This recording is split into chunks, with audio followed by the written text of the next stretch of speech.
Fleet Commander Voreth stood at the center of his warship's bridge when the emergency transmission arrived.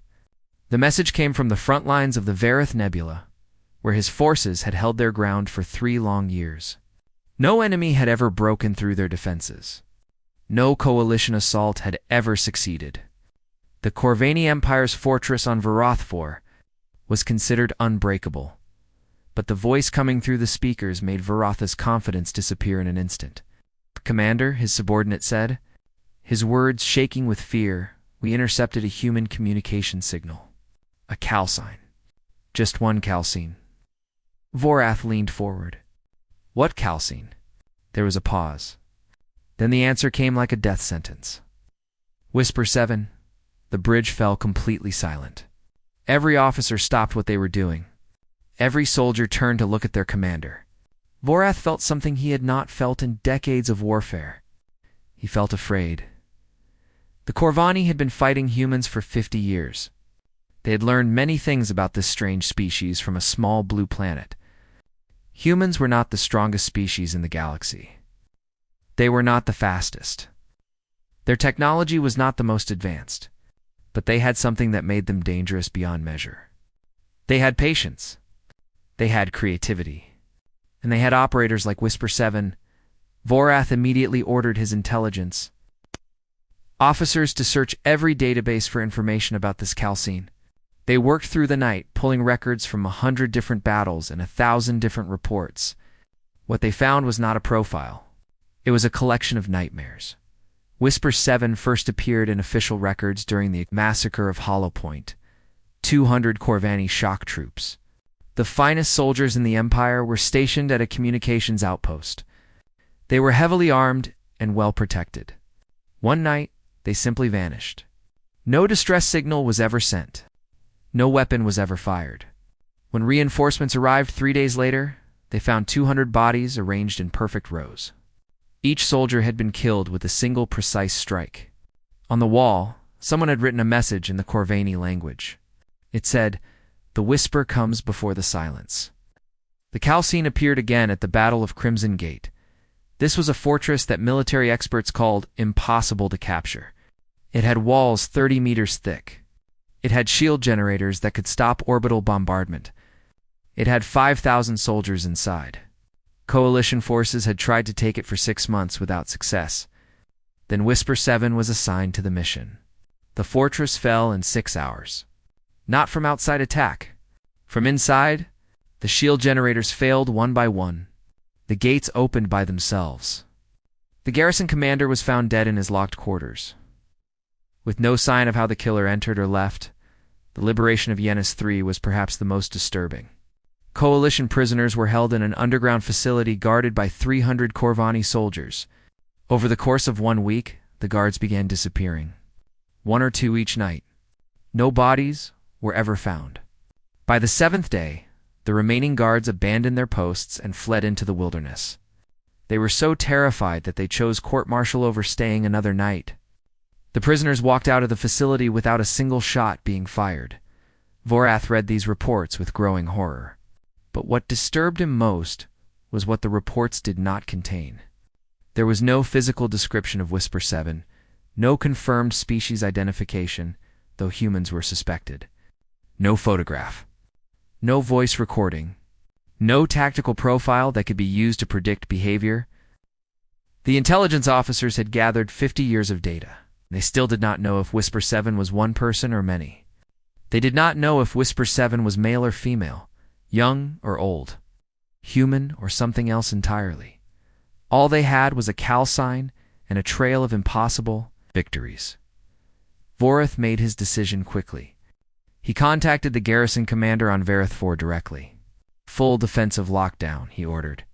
"No soldier moves alone. Patrols will consist of no fewer than 20 personnel. Thermal sensors in every corridor. Motion detectors at every entrance. I want eyes on every shadow in that fortress." The garrison commander, a veteran named Keth Vor, listened to these orders with confusion. "Commander, with respect, we have 50,000 soldiers and the most advanced defensive grid in the sector. Our shields can stop anything. Our walls have never been breached. What exactly are we defending against?" A Kelsin Voroth replied. Just a Callsign.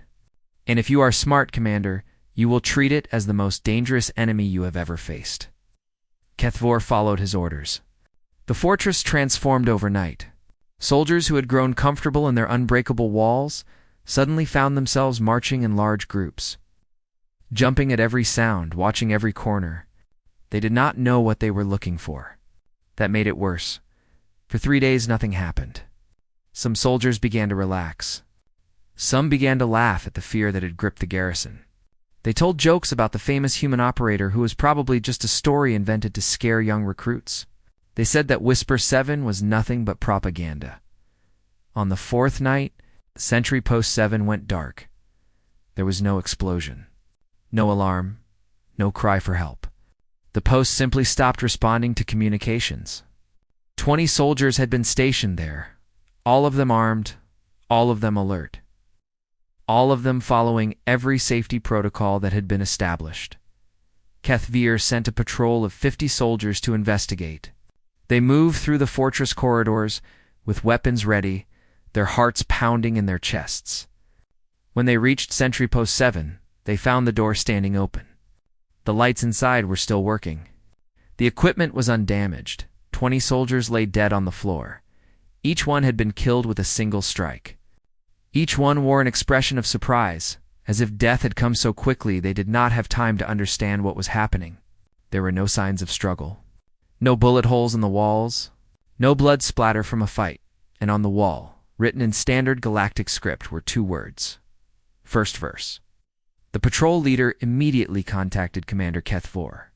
His voice was barely a whisper, as if he was afraid that speaking too loudly might summon something terrible. Sir, he said, Whisper 7 is here, and I think this is just the beginning. Kethvir stared at the communication screen for a long moment.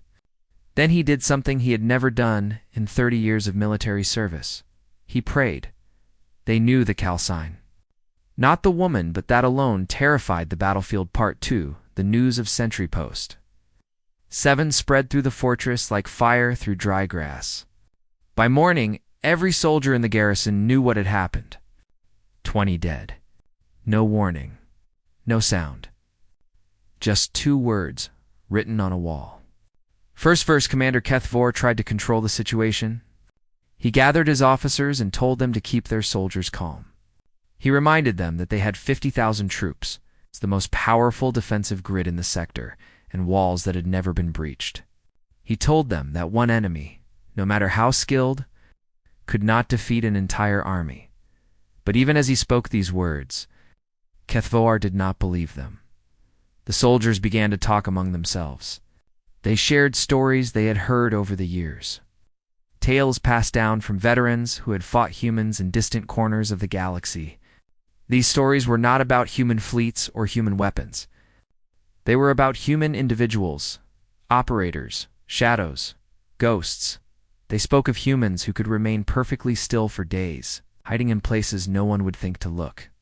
They spoke of humans who could survive temperatures that would kill most species, who could go without food or water for weeks, who could push their bodies beyond limits that seemed impossible.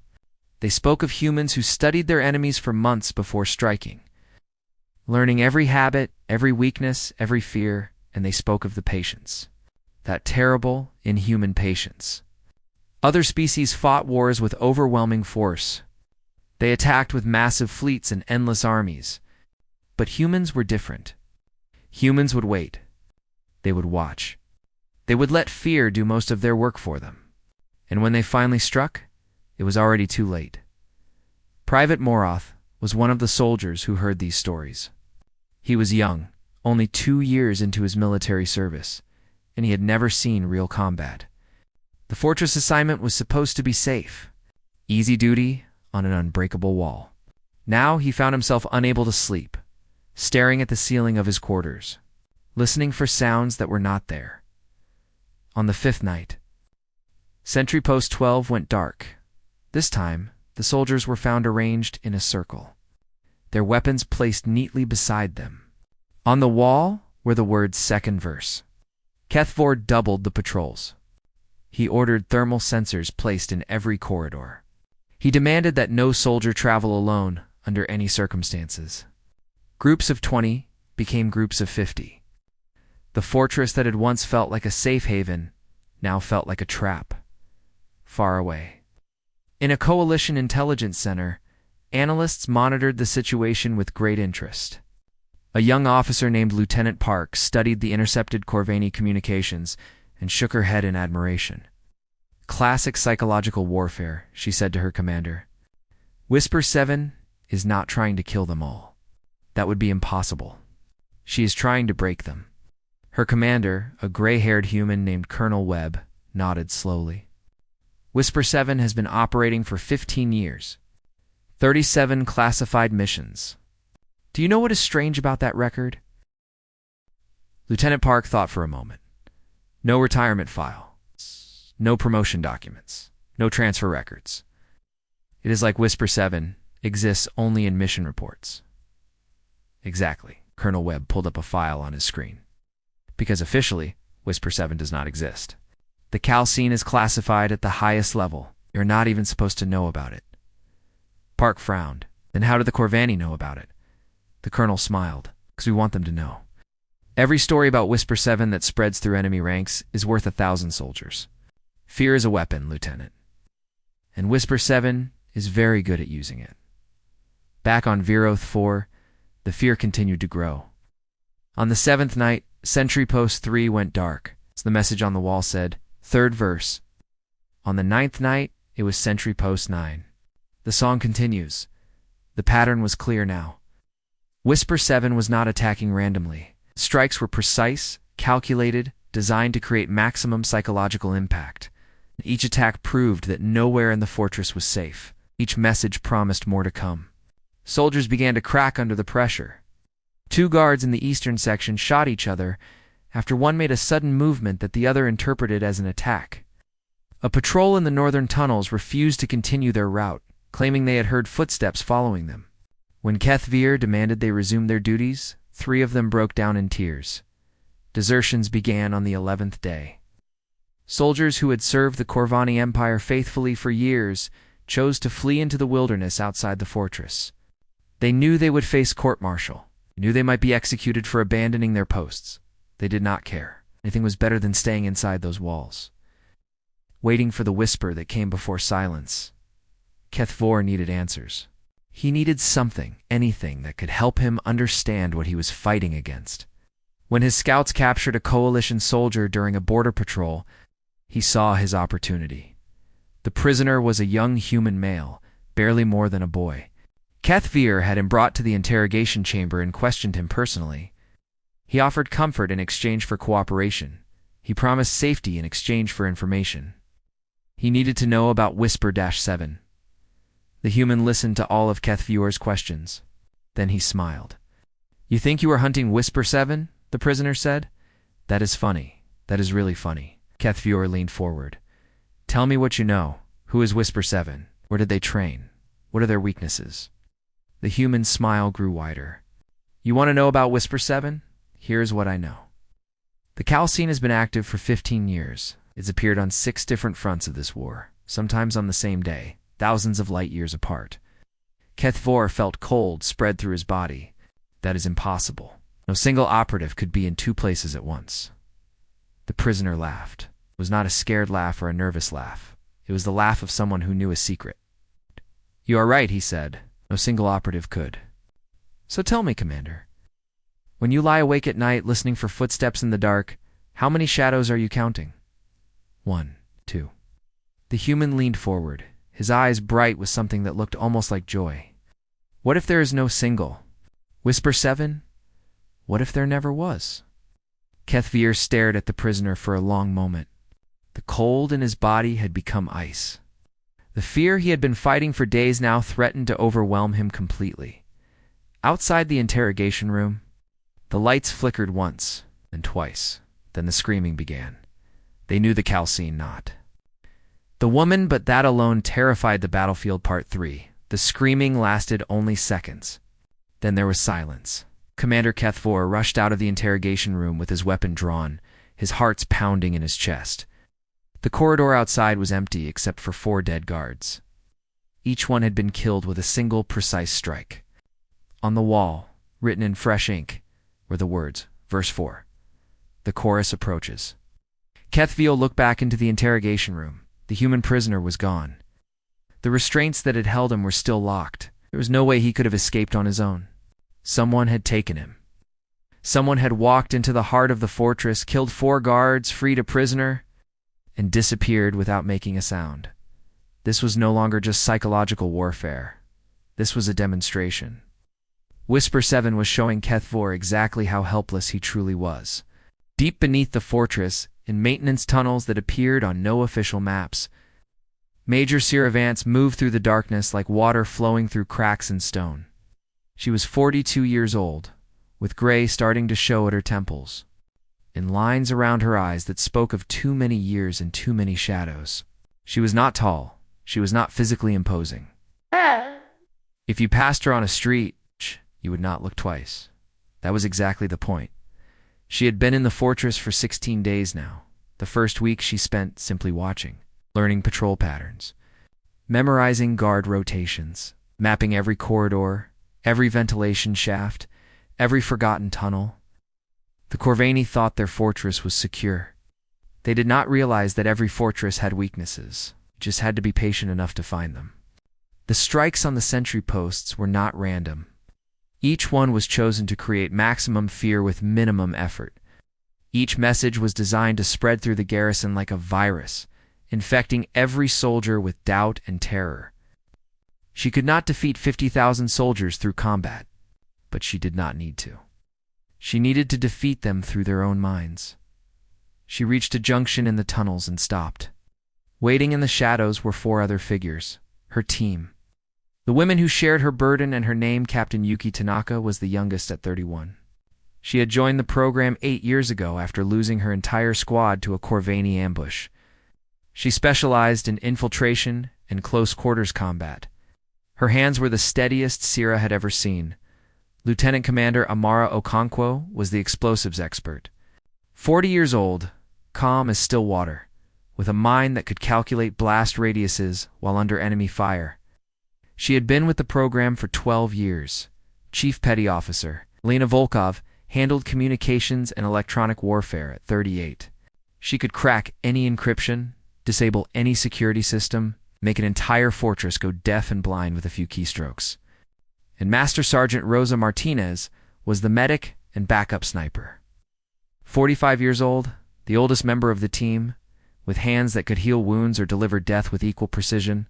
5 women, 1 Callsign. That was the secret that the Corvani had never discovered. Whisper 7 was not a single operator.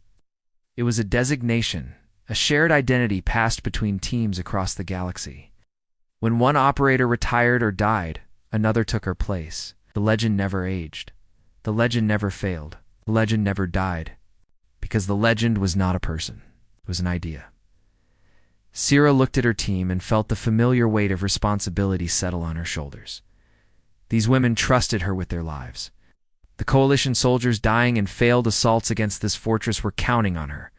Every day she operated behind enemy lines was a day fewer of them died in frontal attacks. Status? She asked quietly. Communications grid is mapped, Elena reported. I can isolate any section of the fortress on your command. It will not be able to coordinate. Guard rotation has shifted again, Yuki added. They are moving in larger groups now, 50 minimum. It is slowing them down, making them predictable. The main shield generator is 3 levels below us, Amara said. Standard security. Can disable it in under 2 minutes. Medical bay locations confirmed, Rosa finished. If anyone gets hurt, I know where to find supplies. Sierra nodded. Everything was proceeding according to plan. In 2 more days, they would be ready to move on the primary objective. The fortress would fall. The siege would end. Coalition forces would secure the sector. Then Elena's expression changed. We have a problem. She held up a small screen showing security camera footage from the command center. Commander Kethvor stood on a raised platform surrounded by his officers. Around them, packed into the large room, were hundreds of civilians, women, children, elderly, non-combatants, who had been living in the fortress settlement. He is using them as human shields, Alina said. He knows we will come for him eventually. He thinks this will stop us. Sierra watched the footage in silence. She saw children holding their parents' hands. She saw elderly Corvani sitting against the walls, their faces confused and frightened. These were not soldiers. These were innocents caught in a war they had not chosen. The easy path was clear. Disable the shields. Let the Coalition fleet bombard the fortress from orbit. Mission complete. Acceptable casualties. But Sira had not joined this program to kill children. She had not spent 20 years in the shadows to become the monster that the Corvani feared. Change of plans, she said finally. We do not destroy the command center. We capture it, intact, with everyone inside alive. Yuki stared at her. That is impossible. There are at least 40 armed guards in that room, plus Kethvor and his officers. We are 5 people, 40 guards who have not slept properly in 2 weeks, Sira replied. 40 guards who are jumping at shadows and doubting their own eyes. 40 guards who think they are facing an unstoppable demon. She looked at each member of her team in turn. We are not going to fight them. We are going to break them. And then we are going to offer them something their commander never would. What? Rosa asked. Sira's expression softened. For just a moment, she was not Whisper 7, the legendary phantom of 100 battles. She was just Sira Vance, a mother who missed her daughter, a woman who was tired of war. Mercy, she said. We are going to offer them mercy, and that will terrify them more than anything we have done so far. She pulled out a small photograph from her vest pocket. A young girl smiled up at her daughter Maya, 12 years old, waiting at home for a mother who might never return. Sira kissed the photograph gently and put it away. Then the softness left her face, replaced by the cold focus that had made her legend. We move tomorrow night, she said. Get some rest. When the chorus begins, we will not stop until the song is finished. Her team nodded and melted back into the shadows, disappearing so completely that even Sira lost sight of them within seconds. That was why they were chosen. That was why they survived. They were ghosts before they ever took the name. Sira remained alone in the darkness for a moment longer. Above her, 50,000 soldiers searched desperately for an enemy they could not find. They pointed their weapons at every shadow. They listened for footsteps that never came. They prayed to whatever gods they believed in for protection against the nightmare hunting them. They did not know that the nightmare was a woman who just wanted to go home. They did not know that she was more afraid of failing those civilians than they were of her, and they did not know that tomorrow their world would change forever. They knew the Callsign.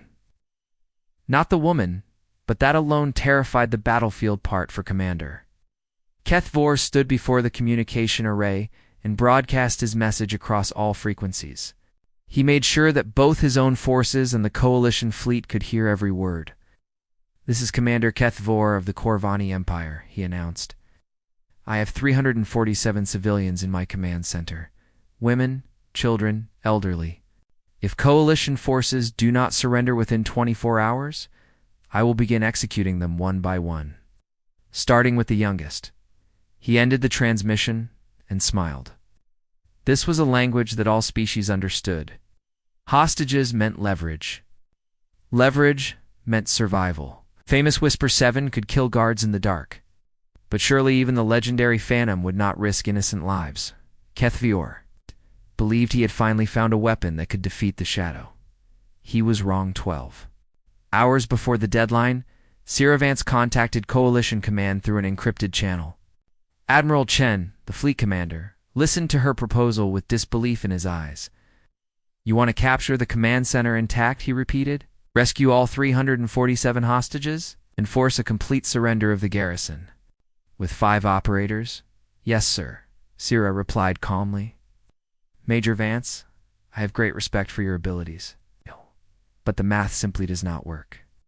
There are 50,000 enemy soldiers in that fortress. 50,000 soldiers who have not slept properly in 16 days, Sira corrected.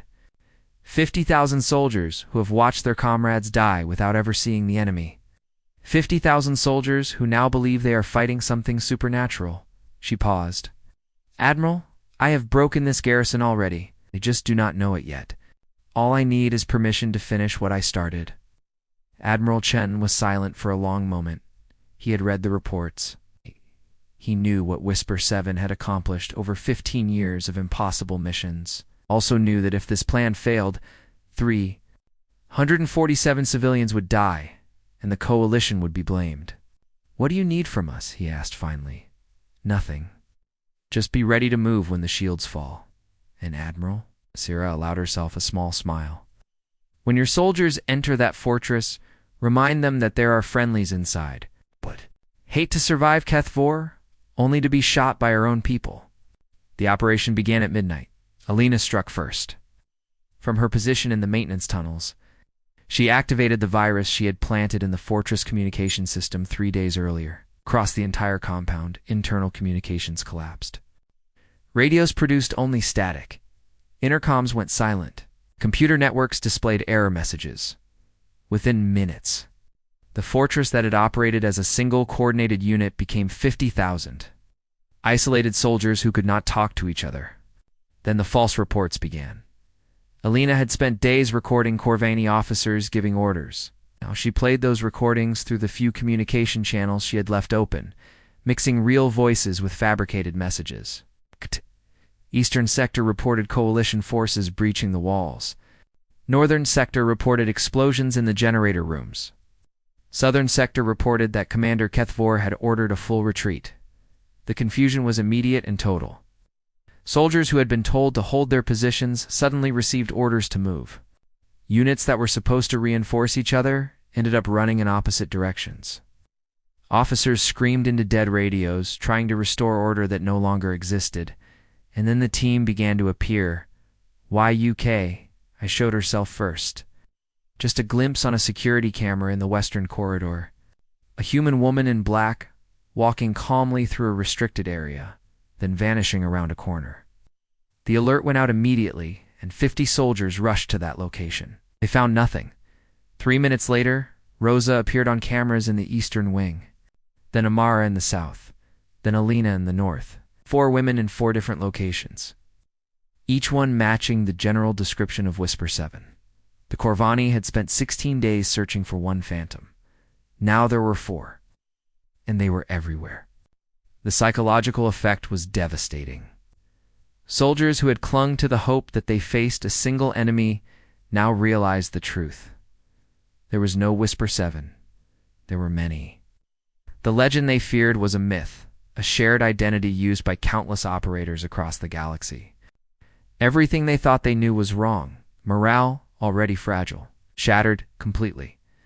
In the northern section, an entire platoon threw down their weapons and locked themselves in a storage room, refusing to come out. In the east, 2 officers got into a screaming argument about which orders were real and which were fake, and the argument became a fistfight. In the south, soldiers began surrendering to coalition forces that had not even arrived yet, walking out of the fortress with their hands raised. Desperate to escape, Sierra moved through the chaos like smoke through air. She had memorized the path to the command center. She knew every camera angle, every patrol route, every blind spot. While her team created diversions across the fortress, she slipped closer and closer to her target. She reached the command center doors at exactly 3 a.m. 40 soldiers stood guard inside. Commander Kethvor had positioned himself in the center of the room, surrounded by civilian hostages, believing that human shields would protect him. Sierra activated her communication link. "Lena, cut power to the command center on my mark. Yuki, Rosa, converge on my position. Amara, hold at the secondary exit." "Copy," came the response from all 4 teammates. Sierra took a deep breath. This was the moment. Everything she had done for 16 days led to this. All the fear she had created, all the shadows she had haunted, all the verses of her terrible song. It all came down to the next few minutes. She thought about the children in that room. She thought about the elderly civilians who had done nothing wrong. She thought about her own daughter, waiting at home, trusting that her mother would return. Then she activated the intercom. Her voice echoed through the command center, calm and cold and certain. Every soldier inside froze. Every hostage held their breath. Commander Kethvir spun toward the speaker, his weapon raised, his eyes wild with fear and rage. "Commander Kethvor," Sierra said, "this is Whisper 7. I am outside your door. In 30 seconds, the lights in your room will go out. When they come back on, this situation will be resolved. How it resolves is your choice." Kethvir laughed, but the sound was desperate and broken. "You are bluffing. There is no way you can get through 40 soldiers. I have hostages. I will kill them all." "You have 40 soldiers who have not slept in 16 days, Sira replied. 40 soldiers who watched their friends die without ever seeing the enemy. 40 soldiers who are right now wondering if they will live to see tomorrow." She paused. "And you have one chance to surrender. I am offering it because there are children in that room. This is not a negotiation, Commander. This is grace. I suggest you take it." Kethvir's hand trembled. The weapon in his grip suddenly felt very heavy. Round him, his soldiers exchanged uncertain looks. The hostages watched with wide eyes, caught between hope and terror. "You are one person," Kethvir said, but his voice had lost its confidence. "You cannot possibly, Mark," Sira said. The lights went out, and in the darkness, the final verse began. They knew the Callsign, not the woman, but that alone terrified the battlefield. Part 5, 17 seconds. That was how long the darkness lasted. 17 seconds of chaos and confusion and the sounds of bodies falling. 17 seconds of flash grenades calibrated specifically for Corvani eyes. Of sonic pulses tuned to Corvani hearing. Of precise strikes to nerve clusters that left soldiers unconscious before they could understand what was happening. When the lights returned, Commander Kethvir stood alone in the center of the room. 40 soldiers lay on the ground around him, groaning and clutching their heads, but alive. Every single one was alive. His weapon had been kicked across the floor, far out of reach. The hostages remained untouched, their eyes wide with shock, but their bodies unharmed. 3 human women stood before him, having appeared from nowhere like ghosts becoming solid. They were not tall. They were not physically imposing. They looked like ordinary people you might pass on any street in any city. But their eyes held the calm certainty of professionals who had done this 100 times before. Sira Vance stepped forward and removed her mask. Kethvir stared at her. After 16 days of terror, after countless deaths and whispered legends and mounting horror, he had expected a monster. He had imagined something terrible and inhuman, some creature of shadow and nightmare that could walk through walls and kill without mercy.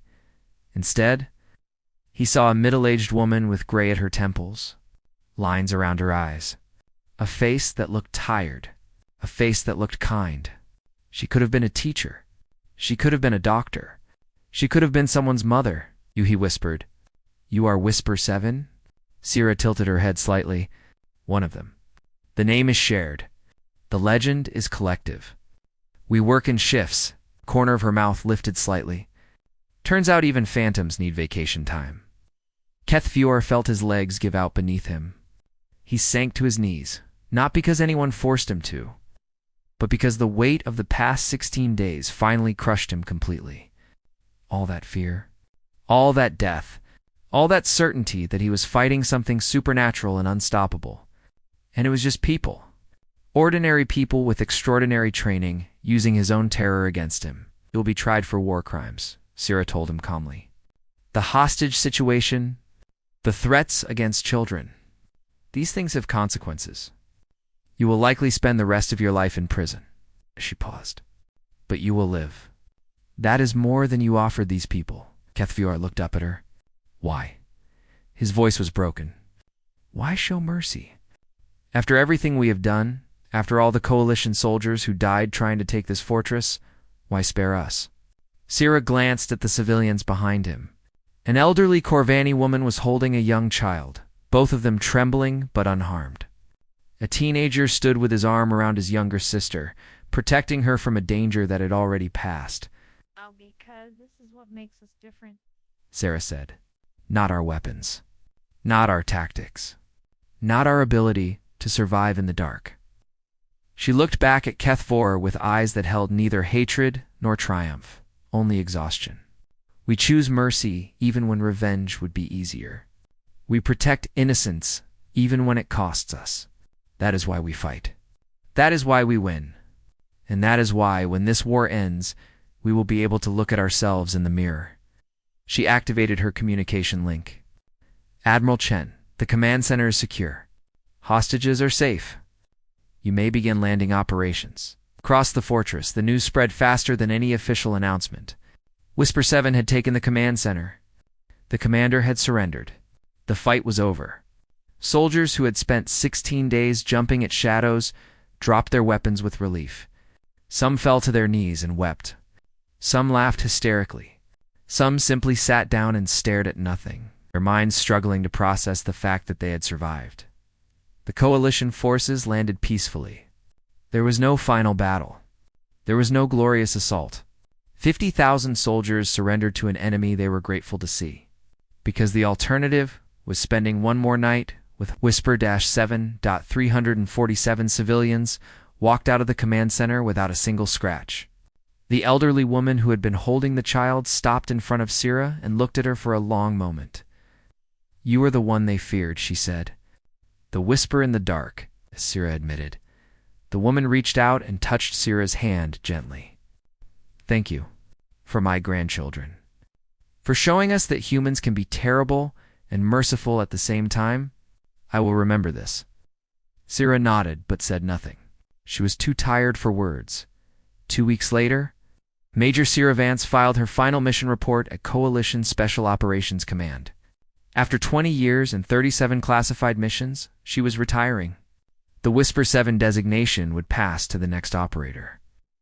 A young woman named Lieutenant Chen, who had trained for 5 years for this honor. Admiral Chen himself came to the handover ceremony.